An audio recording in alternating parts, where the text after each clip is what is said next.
ከስራ የተለየ እምነት የሞተ ነው እያለ እያብራራ መጥቶ ወርዶ ነው ባልከኝ ታንኪዩሽ። ከእምነት ስራ ከተለየ የሞተ ነው። ስለዚህ እምነት ብቻውን የሞተ ነው ብል ተሳስቻለሁ? ተሳስተሃል? አልተሳሳትክም በለኝ። ተሳስተሃል ያዕቆብ። እሺ እንደዛ ከሆነ እዚህ ጋር ቁምና ያዕቆብ ተሳስቷል። ኦኬ አሁን አላስረዳሃ እንጫበ አዳምጠኛ። አሁንም ራስህ ታብራራለህ እኮ። አሁንም እኮ ራስህ ነው የምታብራራው። ጥያቄህን ግልጽ አድርገው። ቆይ ግልጽ ጥያቄህን ግልጽ አድርገው። እኔ ጥያቄ ግልጽ ነው። ቆይ አዳምጠኝ። እንደዛ አይነት ነገር የለም። ዲስከሽን ከሆነ የኔን ሐሳብ ትወስዳለህ። አዳምጠኝ። የኔን ሐሳብ ይሄ የፍርሃት ስማ፣ ይሄ ፍርሃት አንተ በፈለከው መንገድ እንድትመራኝ አይደለም። አንተ በፈለከው መንገድ እንድትመራኝ አይደለም። በዚህ አውድ መሰረት ምንድነው የምትለው? እኔ በፈለኩ መንገድ ልምራ መጣልኩ። ለምን እንደምትመራኝ አንተ በፈለከው መንገድ እንደፈለከው ባጭሩ ያዕቆብ 2:24 ላይ ሰው በእምነት ብቻ ሳይሆን በስራ እንደሚጸደቅ ታያላችሁ ይላል። ስራ ያስፈልጋል አያስፈልግም? ለአንተ ልጠይቅ። ላመኑ ሰዎች ያዕቆብ እንዳለው ቃል በቃል ተቀበለዋላት። ያዕቆብ ላመኑ ሰዎች ስለማንም አላሉ። ሰው ሳያምን ስራ ውስጥ አይገባም። ሰው ሳያምን ስራ ውስጥ አይገባም። እሱ ውስጥ አትግባ። እኔ ጠየቅኩ። አሁን ይኸውልህ የጠየቅኩህን በፈለግከው መንገድ መልሰው፣ ችግር የለም። አሁን ሰው በእምነት ብቻ ሳይሆን በስራ እንደሚጸደቅ ታያላችሁ ብሏል። ያዕቆብ እንዳለው በስራ ይጸደቃል ብለህ ታምናለህ አታምንም? አምናለሁ ወይ ማለት ነው። ሌላውን ተው፣ ማብራሪያ ነው። ያመነ ሰው መስራት እንዳለበት ነው የሚናገረው። ያዕቆብ እንዳለው መጀመሪያ ወንጌሉን መቀበል አለመቀበል ነው ለሰው ልጅ። ትቀበለዋለህ አትቀበለው? ያዕቆብ እንዳለው ከአውዱ አንተ አውዱ እቺን አንድ 24ን ወስደ መናገር አትችልም። አውዱ እንዳለ የሚያሳየው አንድ ያመነ ሰው አምኛለሁ 2:14 ላይ አሁንም 2:14 ላይ ደግሞ ሄድኩኝ። በጣም እንትን ነው። በቃ ቀጥሉ። የትም ጋር ትሄድ። እሺ በጣም መልካም ጊዜውን እንትን እያደረክ አይደለም። ዲስከሽን አይደለም። እስከዛሬ ሮጣ አመልጣል። ይሄ አንተ የጠቀስከው ልጠይቅ። አንተ እየጠቀስከው ልጠይቅ። ክርክር አደረከው እኮ ጊዜ እየሰጠኸኝ አይደለም። እኔ ክርክር አይደለም። አሁን አንተ የጠቀስከው ላይ የተናደድክበት ነገር አለ እንዴ? ተጠይቅ። ኧረ በማርያም አንተ እንደዛ አለ እንዴ? እኔ ሁሉ ብሩ ነው። እኔ እምነት አለ። ፕሮቴስታንቶች አልዳኑም ብለሃል። ፕሮቴስታንቶች ሌላ የመዳን ነገር በሰው የመዳን ነገር እንኳን ሳያስገቡ እንደዚህ ይጽፋል። እናንተ እኮ ብዙ የመዳን የሰውን በማመን የምትድኑበት ነገር አለ አይደል? አይ ተከባብረን እናውራ። ተከባብረን እኔ ያው ምንም አላልኩም። እኔ ስለ ፕሮቴስታንት አልዳናችሁም አልኩ። የዳንክበትን አምጣ ነው። እሺ 2:19 ላይ ደግሞ ልጅ ስለጀመራችሁ በጣም ጥያቄ ካልፈራ ሚውት ማድረግ ስለጀመራችሁ እኔ ነኝ ሚውት አደረኩት። ማድረግ ስለጀመራችሁ ወይ ማን ራሱን የወጣው ወይስ አታስወጡ? በማርያም አታስወጡ። ተውት፣ አስገቡት። ራሱን የወጣው ኧረ ማን ነው የሚያስወጣው እንዴ? እንዳይወጣብን ጸሎት እያደረግን ተው እንጂ መስፍኔ። 3 ጥቅስ ጠቀሰ። በ3ቱም ራሱ ባመጣው ራሱ ይው ጥልፍልፍልፍ። እኔ በቆንኩበት እንዳቆም አኪ ቆይ ካንተ ጋር እንቀጥላለን። ችግር የለውም። ለምዬ ካንተ ጋር እናወራለን። ችግር የለውም። በገባው በአጠቃላይ የሚገርማችሁ ገና እኔን ሲያይ ማለት እግዚአብሔር ምስክሬ ነው። ይሄ አሁን የተናገረውን ብዙ አዳኝ አላቸው እያለ ነው የሚናገረው። አዳኝና የምትድንበትን መጀመሪያ ላይ እኔ ኦርቶዶክስ ነኝ። አዳኙ እግዚአብሔር ብቻ ነው። በእግዚአብሔር ስራ ላይ ማንም ቅንጣት ታክል መጨመር አይችልም። እታች ሆነ ተማር። እኔ እኮ ግርም የሚለኝ ስንት ቀን እንዳመለጠኝ ዛሬም አመለጠኝ። በእርግጥ እግዚአብሔር ምስክሬ ነው። 30 ምን አላስወጣውም ነበር። ይሄው እንደምታዩቸው ናቸው። ሲይዟቸው መግቢያ ቀዳዳ ይጠፋቸዋል። መግቢያ ቀዳዳ። እዛ ግን ባዶ ቤት ተጎልተው ሰውን ሲያሳስቱ ይውላሉ። አሁን 2:19ን እኔ ጠየቅኩትም ራሱን ነው። ከየት እንኳን እንደጠየቅኩት አያውቅም። አጋንንት ያምናል፣ አንተ ታምናለህ። እዛው ጋር የተጻፈ ነው። እኔ ራሴ የጠቀስኩት ግን እኔ ነኝ ይሁንለት። እና ለሚ ከስልኩታ ለሚ አወርዳለሁ ያለበለዚያ ለሚ ላወርድ ነው። ከአሁን በኋላ ስልክ ውስጥ የምትገባ ከሆነ ቦልካለሁ። እኔ አይመቸኝም። ስልክ ካለበት ተመልሼ ገባለሁ በለኝ። ኧረ አልገባውም። አይ ስልክ ውስጥ ገብታል። እሺ ለሚ ደህንነት ይታጣል አይታጣም? ደህንነት አንድ ጊዜ ያገኘነውን ጸጋ ልናጣው እንችላለን አንችልም? ከካድ ነው እንችላለን፣ ካልካድ ነው ግን አንችልም። ከካድ ነው ማለት ለምሳሌ በቀላሉ ደህንነታችንን ወንድምህን በመጥላት ልታጣው ትችላለህ አትችልም? ቆይ ወንድምህን በመጥላት ብቻ ልታጣው ትችላለህ አትችልም? አይ አትችልም። በቀጥታ ስመልስልህ ወንድምህን ጠልተህ የእግዚአብሔር መንግስት ታገኛለህ? አይ በፍጹም ከዳንክ ወንድምህን መጥላት አትችልም። እንደሱ አይነት መልስ አይመቸኝም። ለመሰለ እኔ እናንተ መልካም ነገር የማድረግ ፍቃድ አለን የለንም? መልስልኝ። ግን መጽሐፍ ቅዱስ ይሄንን ስለሚል እየተመካከርን እንሂድ። ክፉ ነገርስ የማድረግ ነፃ ፍቃድ አለ የለንም?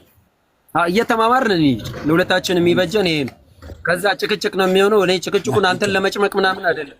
የምንማማርበትን ሌላው እንዲማማር እፈልጋለሁ። በቃ አካሄዴ እኔ እንደዛ። ስለዚህ አሁን ለምሳሌ ቃሌን ሰምቶ የሚያደርግ አለ በማቴዎስ ወንጌል ምዕራፍ 7 ቁጥር 24 ላይ ቃሌን ሰምቶ የሚያደርግ ሲል እኔና አንተ ምን ማድረግ መብት አለን? የማድረግ መብት አለን ማለት ነው። ቃሌን ሰምቶ የማያደርግ ሲል ደግሞ አለማድረግም መብት አለን። ነፃ ፍቃድ አለን የለንም?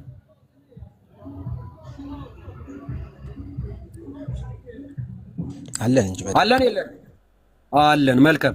ስለዚህ አንድ ሰው ወንድሙን ባይወድ ከተባለ አምኗል። የሚወዳለ የማይወዳለ ማለት ነው። ወንድሙን የሚወዳለ እግዚአብሔርን ከማመን የተነሳ ወንድሙን የማይወድ ደግሞ አለ። ለእምነቱ ደግሞ ደንታ የለው ካመነ በኋላ ደግሞ በቃ ተስፋ የቆረጠ እምነትም ያለው ሰው ደግሞ አሉ። ፍሬ ቢሶች የሆኑ ደግሞ እምነት ያላቸው አሉ ካመኑ በኋላ። ስለዚህ ወንድሙን በመጥላት የዘላለምን ሕይወት ያጣል ወይስ አያጣም? እሺ መስፍን መጽሐፍ ቅዱስ ምን ይላል? አሁን የኔን መልስ ሳይሆን መጽሐፍ ቅዱስ ላይ ዮሐንስ ወንድማችንን ብንወድ ይኸውልህ ኤፌሶንም ቅድም ከዜድ ጋር የተጣሉት በዚህ ነው። መጀመሪያ ነው የጠየቅኩት ጥያቄ ማብራሪያ ሳይሆን ያጣል አያጣም ስትል ማብራሪያ መስጠት ትችላለህ። ያጣል ስትልም ማብራሪያ መስጠት ትችላለህ። እፈቅድልሃለሁ። ግን ምን ታስቀድማለህ? ያጣል አያጣም ስለሆነ ከሁለት አንዱ ላይ ቁምና እፈቅድልሃለሁ ማብራራት። ያንተ መልስ ግን መጀመሪያ አስቀምጡ። አያጣም። እሺ አሁን እዚህ ጋር ትቆምና መልሱ ላይ ትቆምና ታብራራልኛለህ። አንደኛ ዮሐንስ መልእክት ምዕራፍ 3 ቁጥር 15ን አውጣው። ያ እሱን እኮ ነበር አውጣው። ከስር ጻፉልኝ አንድ የምትችሉ ሰዎች። እሺ በተለይ ሰዎች ያሳዩ ዛጎልዬ እኔ መጽሐፍ ስላልያዝኩኝ ደስ ይላል ወይ ዋሲ? እሺ ዋሲ አንደኛ ዮሐንስ መልእክት ምዕራፍ 3 ቁጥር 15 እዛ ላይ ቆመ ታብራራልኛል።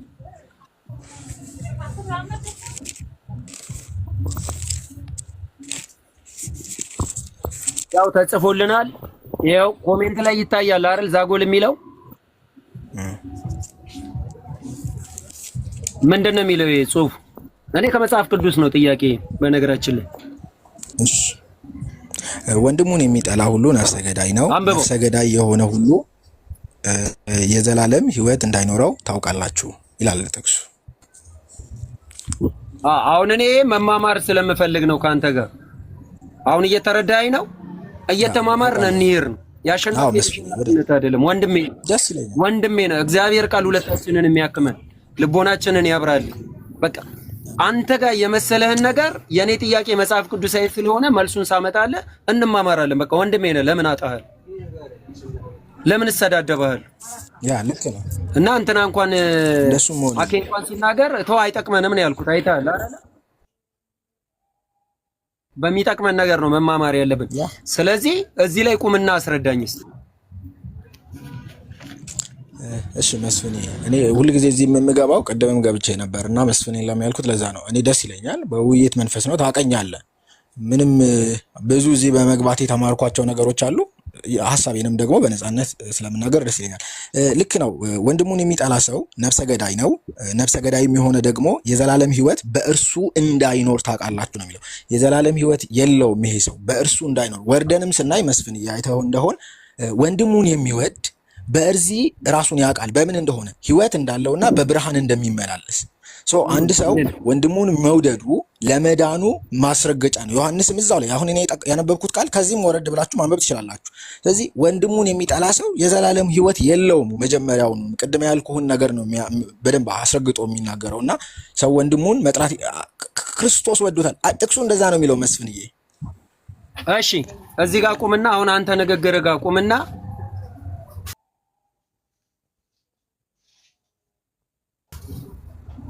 በክርስቶስ ያላመነ መጀመሪያ የሚፈረድበት ባለማመኑ ነው ወንድሙን በመበደሉ? መልስልኝ። ዮሐንስ ወንጌል ምዕራፍ 3 ቁጥር 16 ላይ ሂድና መልስልኝ አንዴ። ባለማመኑ ዛጎልያ አሁንም ላስቸገረ በእግዚአብሔር ዮሐንስ ወንጌል ምዕራፍ 3 ቁጥር 16 ላይ ሂድልኝ። ይቅርታ ግን ዛጎልም አንዳችሁ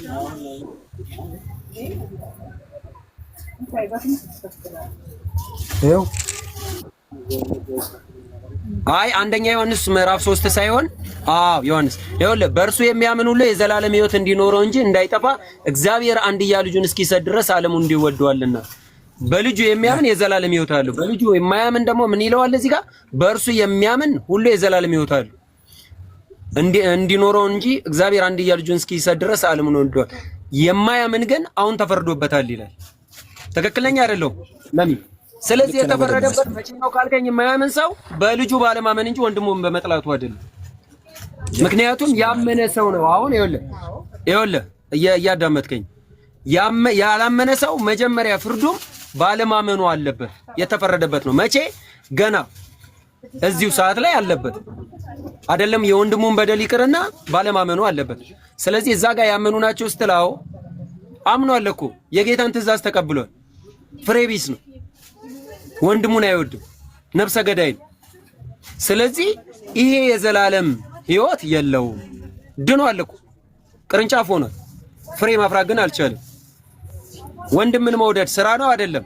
እዛው ዝቅ ብለህ ደግሞ ታነበዋለህ 17 ላይ ወንድምን መውደድ ስራ ነው አይደለም? ፍቅር ስራ ነው አይደለም? እሺ መስፍን አይ ቲንክ ኔትወርክ አስቸግሮኝ ነው በመሃል ልቀጥልልህ። እሺ ቀጣዩ ግን ከታች ጽፌልሃለሁ መስፍን አሁን ተፈርዶበታል የሚለውን ማለት ነው ቁጥር 18 ላይ ስላለ አላመነ ይኸውልህ ወንድሙን አለመውደድ ጋር አይደለም የሚደርሰው። መጀመሪያ እዛ ስራ ላይ የሚያደርሰው ምንም ነገር የለም። የፈለገ በክርስቶስ ሳያምን አንድ ሰው ገዳም ቢሰራ ቤተክርስቲያን ቢሰራ በክርስቶስ ካላመነ የፈለገውን የጽድቅ መንገድ ቢያደርግ አይድን። አሳጥሬ ልንገር። አምኖ ግን ወንድሙን ካልወደደ ፍርድ ይጠብቀዋል። ላላመነው ግን አሁን ተፈርዶበታል። አላመኑም ካልክ አሁን ፍርድ ላይ ናቸው። አንተ ራስህ ፈርደህባቸዋል። በቃ ቃሉ ብቻ ሳይሆን አንተ አሁን በተናገርከው አካሄድ የሚገናኝ አይደለም የኔ ጥያቄና ያንተ መልስ። ስለዚህ ተስማምተናል። መስፍን አንድ ሰው ሳያምን ከቀረ መልካም በጎና ለምዬ በማል መግባት አልፈልግም ነበር ግን እንዴት እንደሆነ ገብቷል። ይሄኛውን ጥቅስ ያመጣል ምክንያት እነዚህኞች አሁን ያላመኑ ናቸው በህይወት ውስጥ አይደሉም ስላልከ ነው። እነዛ ሰዎችማ ቀድሞውንም ገና ተፈርዶባቸዋል። ወንድሙን የሚሳደብ ነፍሰ ገዳይ ነው። ነፍሰ ገዳይ ደግሞ አለ የዘላለም ህይወት የለውም የተባለ ለሚያምኑት ነው። አሁን ይሄኛው የሚፈረድበት ወንድሙን ባለመውደዱ ነው። እነዛኞች የሚፈረድባቸው መጀመሪያም ባለማመናቸው ነው እንጂ ወንድማቸውን ባለመውደድ አይደለም። ስለዚህ ይለያያል። ገብቶሃል አይደለ? ሁለት ነው የተለያየው። ባለማመን የሚፈረድበት ገና የተፈረደበት ነው። እኔ የሚያልኩት እኮ የዘላለም ህይወት አይኖረውም ሳይሆን የለውም ነው የሚለው ቃሉ። የዘላለም ህይወት አይኖረውም ከተባለ ወንድሙ በመጥላቱ ያጣል። የዘላለም ህይወት የለውም። ይሄም አሁን እኮ ተፈርዶበታል። ልክ ነው። አንድ ሰው ካላመነ ምንም መልካም ቢሰራ አይገባም። ለዚያ ነው በነገራችን ላይ መስፍን አይተኸው ከሆነ ከሞት ወደ ህይወት እንደተሻገረ የሚያውቀው አንድ ያስጨርሽኝ ይቅርታ አስጨርሽኝ። እና አንድ ሰው ከህይወት ወደ ህይወት ከሞት ወደ ህይወት እንደተሻገረ የሚያውቀው ወንድሙን ሲወድ ነው ይላል። ስለዚህ ከሞት ወደ ህይወት እንደተሻገረን የምናውቀው ወንድማችንን ስንወድ ነው ማለት ነው። እንደዛ ነው መልሴ መስፍንዬ። ሶሪ እህቴ ያቋረጥኩሽ። እሱ ሲናገር ይጨርስ። አሁን እንዳለነውም ከሆነ ብዙኛ ስለሆንን እኔ እንዲማርልኝ ነው የምፈልገው። እኔም ከሱ መማር ነው የምፈልገው። እግዚአብሔር ልቦናችንን አብርቶ መማማርን ነው የምፈልገው። እኔ አሁን በቃ የሱን አካሄድ ማብጠልጠል ምናምን አይደለም፣ ወንድሜ ነው። ከክፉ ነገር በአጠቃላይ እንዲመለስ ፈልጋለሁ። ማንም ፕሮቴስታንት ይሄ እነሱን ጠልቼ ግን የሚሆን አይደለም። እኔ ሕያው እግዚአብሔርን ነው የምላችሁ ከየትኛውም እምነት ከኦርቶዶክስ ውጪ ፕሮቴስታንቶች በጣም በፍቅር ነው የምወዳቸው። የእስልምና እምነትንም በጣም ነው የምወደው። አስተምሮ ላይ ግን ችግር ስላለበት አስተምሮ ላይ ነው የምሟገተው። ከዛ በተረፈ ግን ምንድነው በፍቅር ልናወራ ይገባል። አኬንም በፍቅር እናወራ እያልኩት ራሱን ጥሎ የወጣው ራሱ ነው። እና ምን ልል ፈልጌ መሰለ አሁን ምናልባት እህቴ ሐሳብሽን መጨረሻ ላይ ብታረጊ ካልተሳሳትኩ እንደው አከብርሻለሁ፣ እህቴ ነሽ። ሁለታችን ብንጨርስ እየተማማርን ስለሆነም ሐሳባችን ደግሞ ወደ ሌላ እንዳይለጠጥ ምናልባት ብትረጂ ሌሎቻችሁም ያው ጥቅስ ታስቀምጡልናላችሁ። ስለዚህ አንድ ሰው ሳያምን ቢሰራ ዋጋ የለውም ብለን ተስማማን። እዚህ ጋር ተስማምተናል። ለምዬ ምክንያቱም አንዴ መልስ ለሱ አትገኝ ያስወርድሻል። ኦርቶዶክስ ልትሆኝም አስወርድሻለሁ፣ ኦርቶዶክስ ባትሆኝም አስወርድሻለሁ። እሺ በቤታችን ተከባብረን ካልሆነ እኔ አይመቸኝም። እኔንም ሰፖርት እሱንም ሰፖርት ብታደርጊ አትጠቅሚ ነው። አሁን እኛ ሁለታችን መማማር አለብን እንዴ። ከወንድሜ ጋር ስማማር ማንም አለ ይግባ። በቃ ተውት። ማገዝ ያለባችሁን ጥቅስና ትቆኛላችሁ። ስለዚህ ለምዬ አንድ ሰው በኢየሱስ ክርስቶስ ሳያምን በየቀኑ አንዳንድ ሺህ ሰው ቢመግብ ይድናል?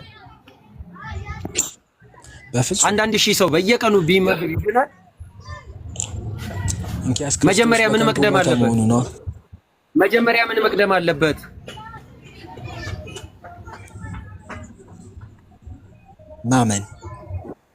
ማመን። አንድ ሰው በክርስቶስ ብቻ አምኖ ወንድሙን ባይወድ ነፍሰ ገዳይ ነው አይደለም?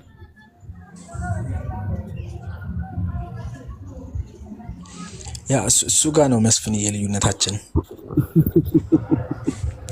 አምኖ ያሰው እልከኔ አሁን መስፍን አዳምጠኛ አሁንም እንድትረዳ ፈልጌ ነው። አንድ ሰው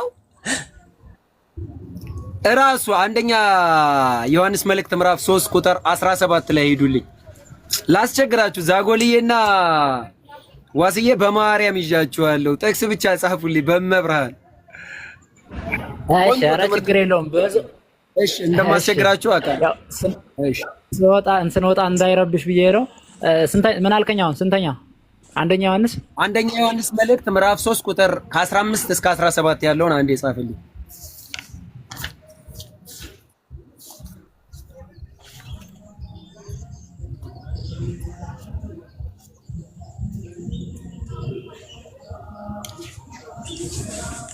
መስፍን ይታያል መጽሐፍ ቅዱስ ምናልባት ከፈለክ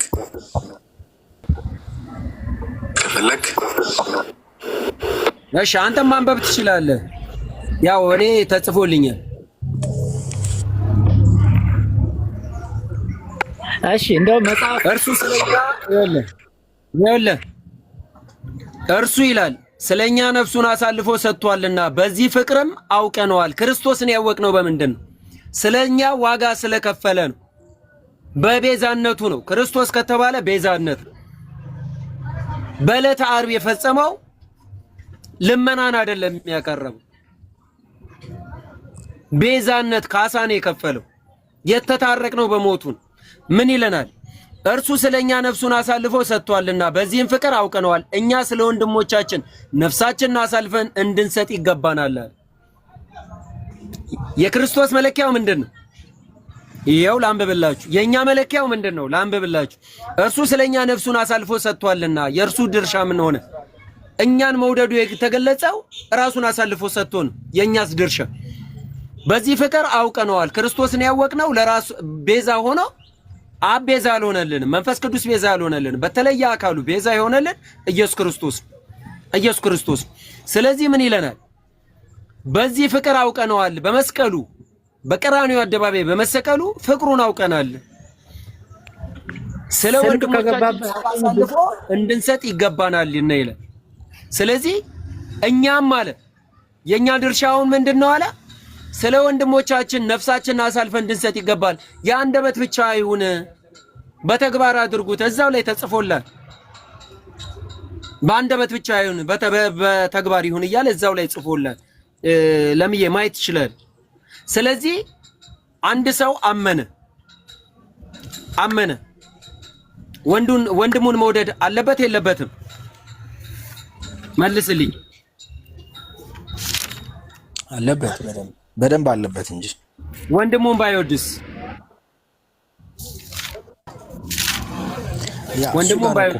ወንድሙን ባይወድ አልዳነም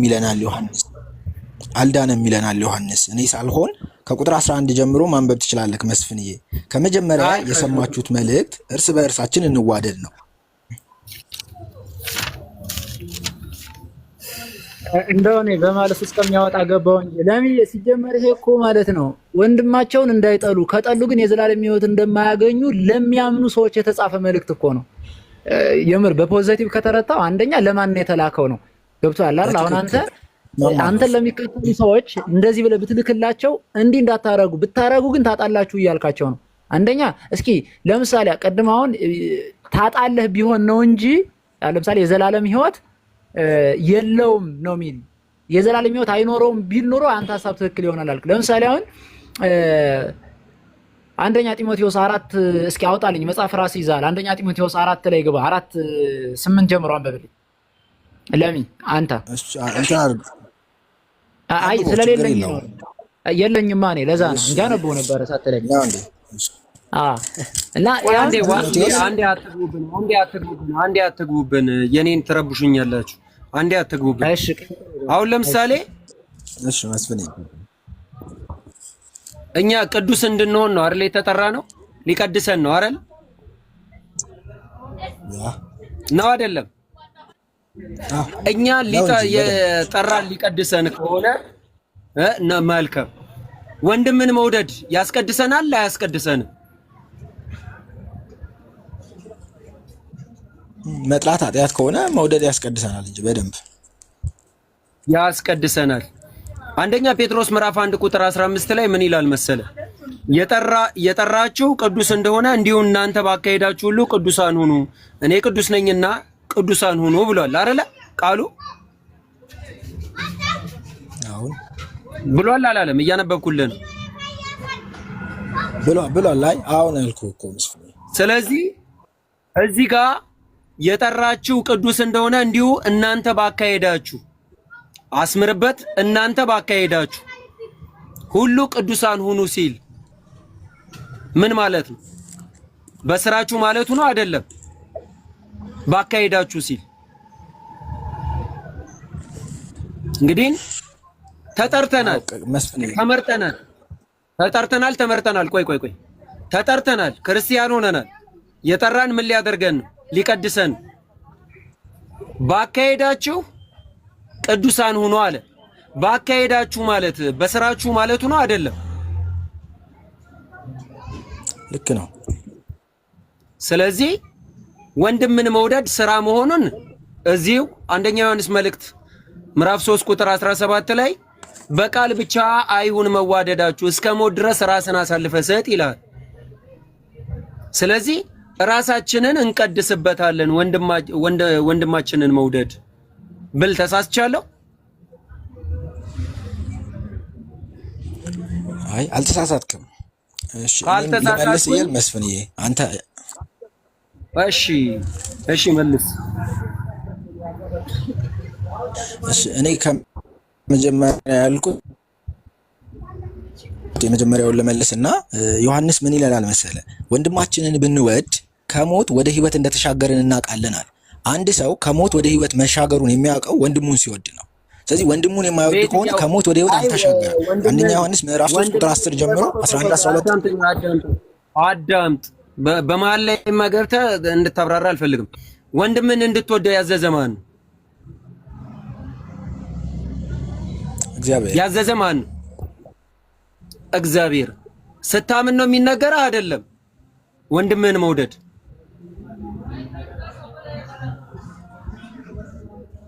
መልስ ስጠኝ ነው የሚነገረኝ ስለዚህ ያመነ ወንድምህ ነው ስለዚህ ዮሐንስ ላመኑ ሰዎች ነው እየነገራቸው ያለው ቀጥል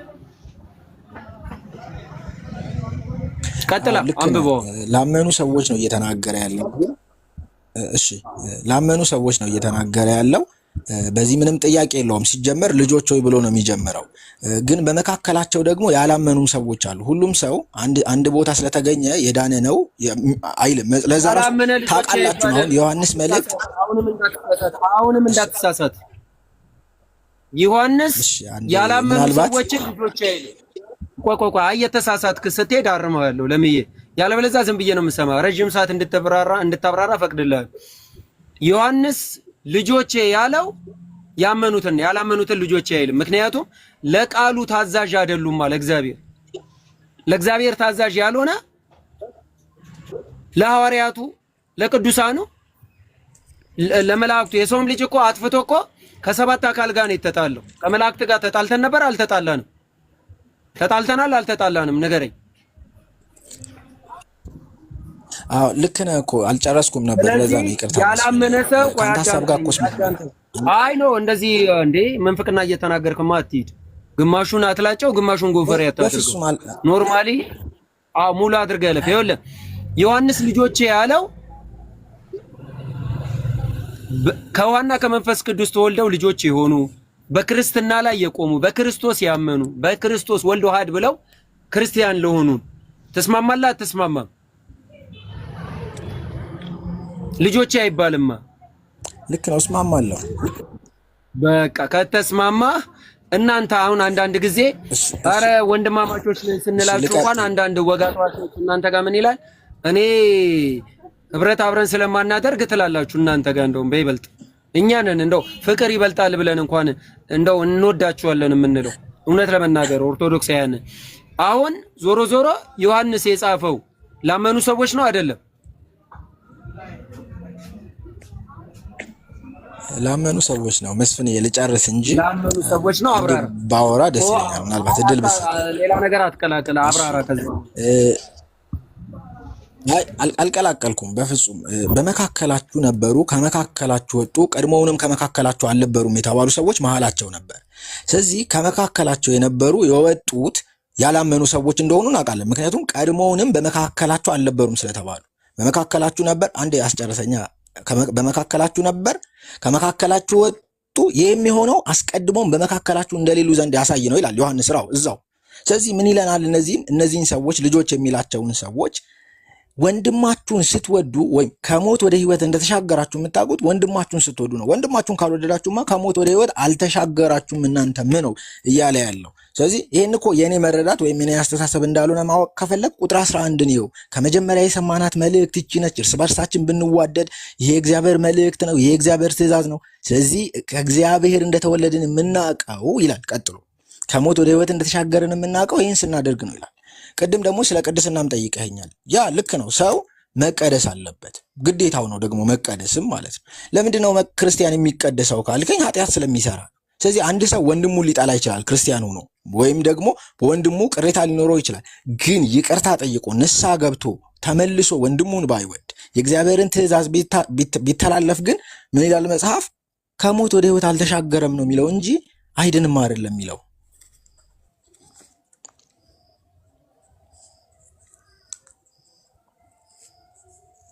አሁን እኮ ችግሩ እናንተ እናብራራ ትላላችሁ የምታብራሩትንም አታውቁ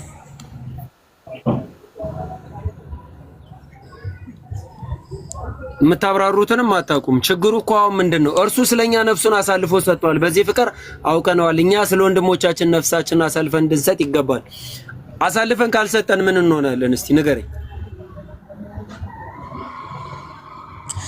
እሺ መስፍኔ ከቁጥር 10 ጀምሮ ልታነብልኝ ትችላለህ ምናልባት አንተ አንብብና የተረዳኸውን ነገር ንገረኝ እስቲ ምናልባት በመማማር ስለሆነ እኔ እዚህ ውስጥ ያለሁት አንተ እንዳልከኝ እስቲ አንብበው እስቲ ከቁጥር 10 ላራነብልሃለሁ ችግር የለም ከቁጥር 10 ጀምሮ እሺ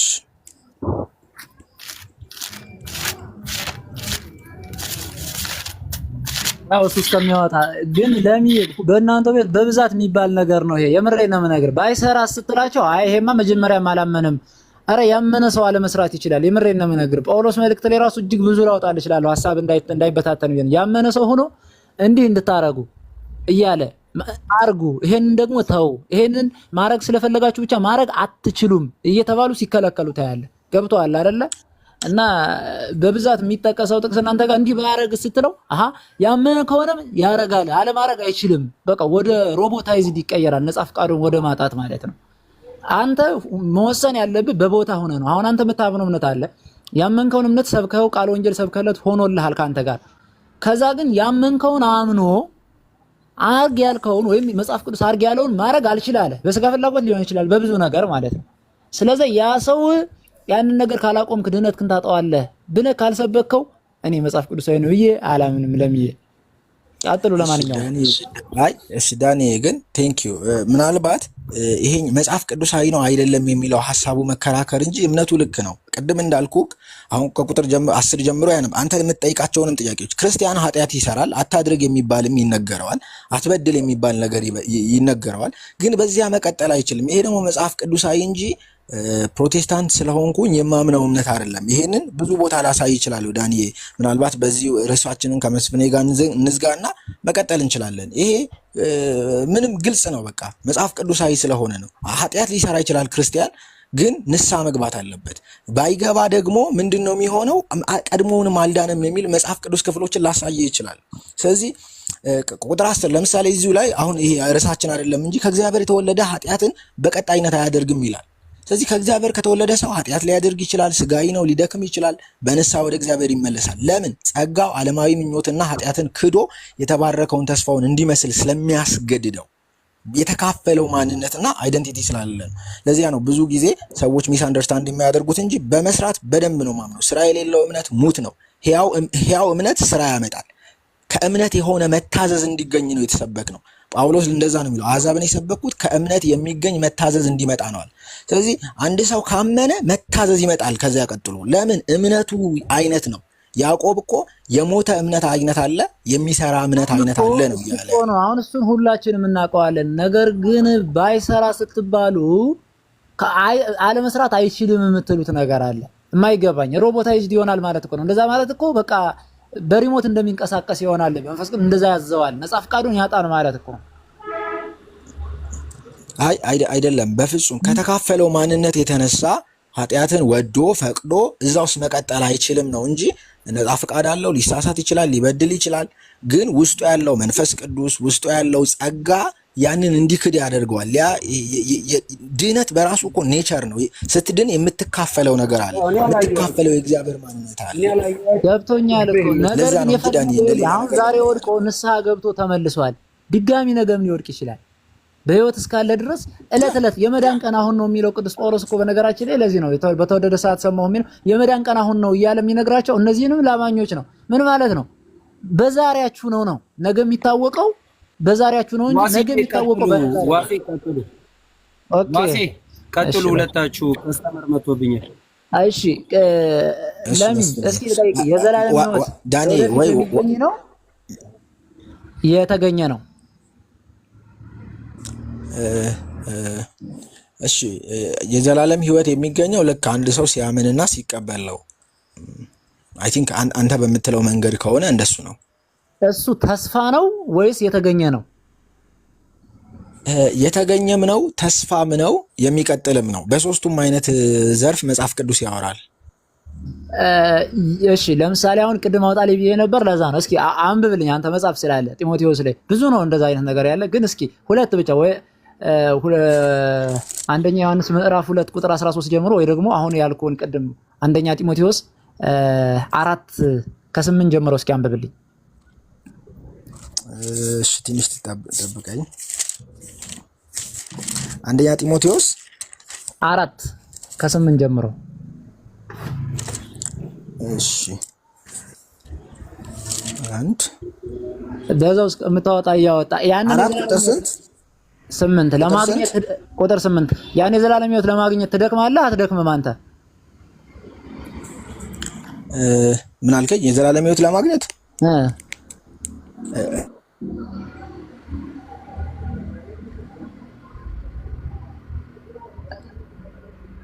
እሺ በቃ ተው አንብብልኝ።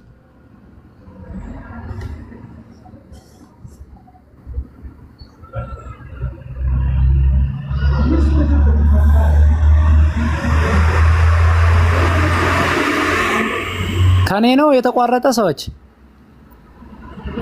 በመሀል አስቸግሮኝ ነው ኮኔክሽን። ኦኬ ካንተ ነው? አይ እኔ እኮ ከኔ መስሎኝ ነበር ጸጥ ስትል። አይ ከኔ ነው። በመሀል ላይ እንትኑ ይቋረጥብኛል። ኦኬ እሺ ምዕራፍ 4 ከቁጥር ስንት ነው ያልከኝ? 8 ጀምሮ እናንተ ራሳችሁ እርስ በእርሳችሁ ልትዋደዱ በእግዚአብሔርም ተምራችኋልና ስለ ወንድማማች መዋደድ ማንም ሊጽፍላችሁ ዘንድ አያስፈልጋችሁም። እንግዲህ በመቅዶንያ ያሉት ሁሉ ወንድሞችን ሁሉ ተጋድላችኋል። ነገር ግን ወንድሞች ሆይ ከፊት ይልቅ ልትበዙ በጽናትም ትኖሩ ዘንድ ወይ ተሳስታል ወይ እንደዛ አይደለም የሚለው አንደኛ ጢሞቴዎስ ነው። አይተዋል። ተሰሎንቄ ነው ያወጣው ሰውታ። እሺ እንዴት ተሰሎንቄ ዝም ትለኛለህ? መጀመሪያው ነው አትነግረኝ? እሺ እስከዛ እየመለስክልኝ እና ያን የዘላለም ሕይወት ለማግኘት አንተ ትደክማለህ አትደክምም? አይ የዘላለም ሕይወትማ ለማግኘት አልደክምም። እሺ ግን እግዚአብሔርን ለመምሰል ደክማለሁ። አይ የዘላለም ሕይወት ለማግኘት ጳውሎስ ደክማለሁ እያለ ነው። እንግዲህ አንተ እንዴት እንደማደክም ልታሳየኝ ነው እሱ ላይ። እሺ አይ ቲንክ ይሄ ነው። ስለዚህ ወንድሞች ሆይ ብትሰባሰቡ በእምነትም የሚለው ነው። አንደኛ ጢሞቴዎስ ምዕራፍ 4 ከቁጥር 8 አይ ቲንክ እንደሱ መሰለኝ ያደረኩ ያሉት። ልክ እኮ ነኝ። የተለየ መጽሐፍ ነው ያስኩት ወይ? እስቲ አሻንታ አንብብልኝ እስቲ። እኔ እንደሱ መሰለኝ ወይ ንገረኝ። ስለዚህ ወንድሞች ሆይ ብትሰባሰቡ በእምነታችሁም በተቀበላችሁት መልካም ትምህርት የምትመገቡት ኢየሱስ ክርስቶስ መልካም አገልጋይ ትሆናለህ። ነገር ግን ልክ ነኝ? አይደለም። እሺ ወይ እስቲ ፎርዋርድ አድርግልኝ። እሺ